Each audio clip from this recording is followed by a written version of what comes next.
We do have an update, the kind of update that I hate to give you. We've been following this story, and I know you remember little Nalani Johnson, the 2-year-old who was reported missing Saturday out of Pennsylvania. She has been found, and unfortunately, she has died. Her body was located in a park about an hour from Pittsburgh. An autopsy is scheduled today. Investigators revealing new details about a romantic relationship between the suspected kidnapper and the little girl's father. Here's our affiliate WTAE.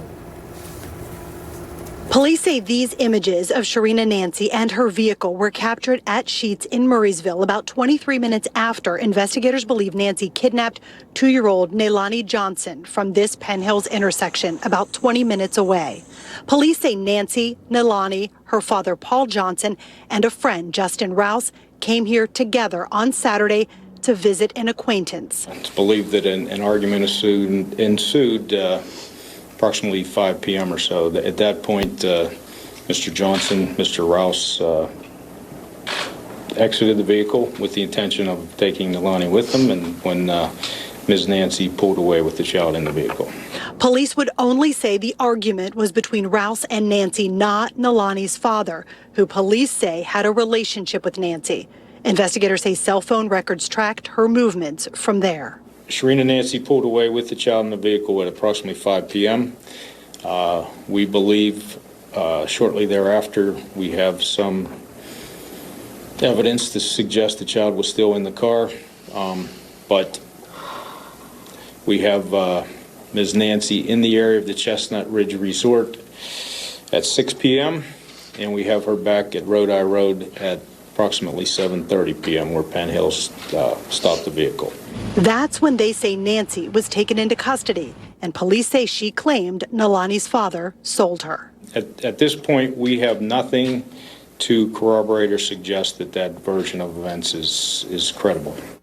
I want to bring in retired Los Angeles Police Sergeant Cheryl Dorsey. Cheryl, I just want to get first and foremost your thoughts on the surface of this, because it is bizarre. Yeah, you know, I hope and pray that the father is not somehow involved in this story. I mean, it's so cockamamie. It makes no sense on every level. This lady had beef with his friend, yet she punishes, if you will, the dad by killing her on and off again boyfriend's child. It's very unsettling, and people need to be really mindful of the kind of folks you have around your children, whether they're male or female. So we know that she's arrested. We don't know that she killed the child. In fact, the way that the investigator was talking there, they have they think, confirmation that the child was still in the car at the time. The fact that the father has not been arrested, or the friend in this case, what does that tell you? Do you think that there's a possibility charges could be coming for them?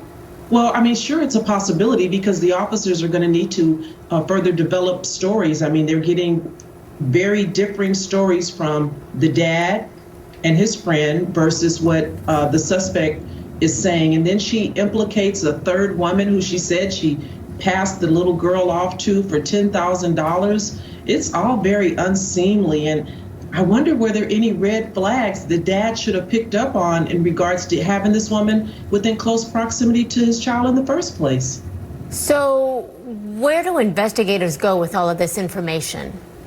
What is the first thing, say the first 2 or 3 things that they're going to be looking at in the next 24 hours? Well, they're going to be trying to corroborate stories and put that with information that they can glean to either corroborate or disprove what each party is saying, and then see how those stories jive.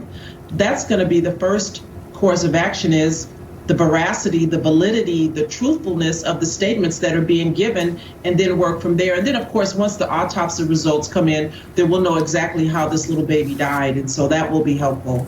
It is so disturbing. Cheryl Dorsey, thanks very much for being with us and sharing your perspective. Thank you. Mm-hmm.